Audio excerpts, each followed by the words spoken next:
with pilot flame failure, lockout code 28. So all that's happened here is, for whatever reason, our pilot flame has failed to ignite and we've ran into a lockout. And we are going to figure out why that happened and rectify it. So we've got our spark off. Our UV is not attached to the pilot assembly.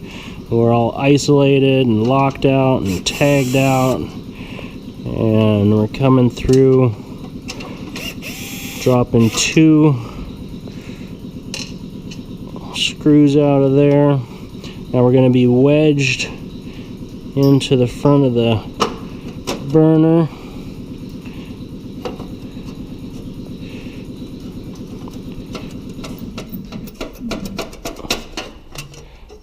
So there we go. And this is what we're going to be dealing with. It's a fairly new setup. Oh, I see. That's why I couldn't see anything. Even if it was a little brighter, it'd be hard from the back. Yeah, nice and recessed as far as what you're able to see in there.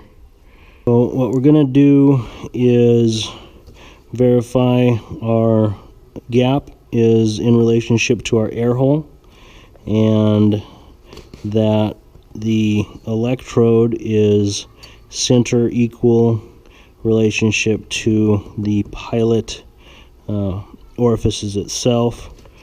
And by looking down, we're probably a little over and maybe a little up.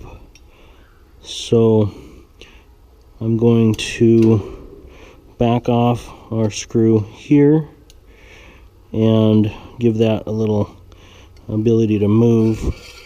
Our gap relationship is 3/16 or something like that, and this is the relationship of this welding rod that we'll be using, and that will get us right on. Double check our work and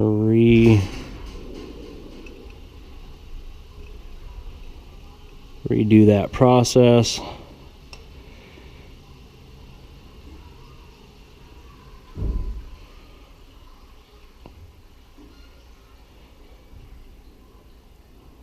Until we get it right. We can see a relationship through our little viewport. We can see a relationship that's been pre-gapped to our air hole. So we are set up spec. Hook up our spark wire, and then we're going to bring in our gas and restore our fuel and power. Give this thing a few ignition trials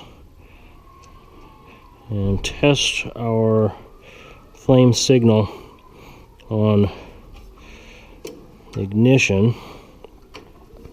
Make sure we have no fluctuations with our UV flame scanner, and that can be cleaned up with a little alcohol and a cotton swab or a professional lens cleaner.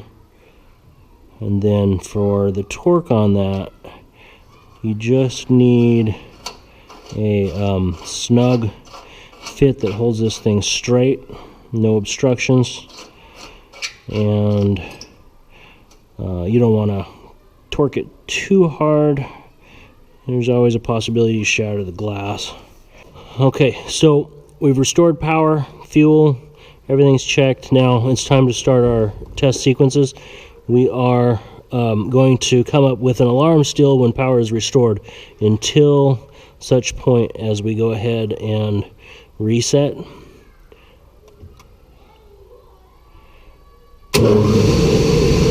Now we're going to run a 30-second to a minute purge.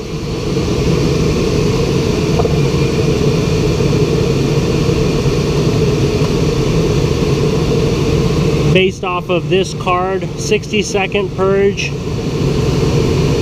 before our sequence starts. And what we're going to be looking for is fluctuation in our voltage off of our flame signal, produced by the UV picking up light inside. Through the reset to start again, and we're going to get our pilot sequence, and I'm going to do that many times before we let it go. And then we'll run combustion and a safety evaluation for the unit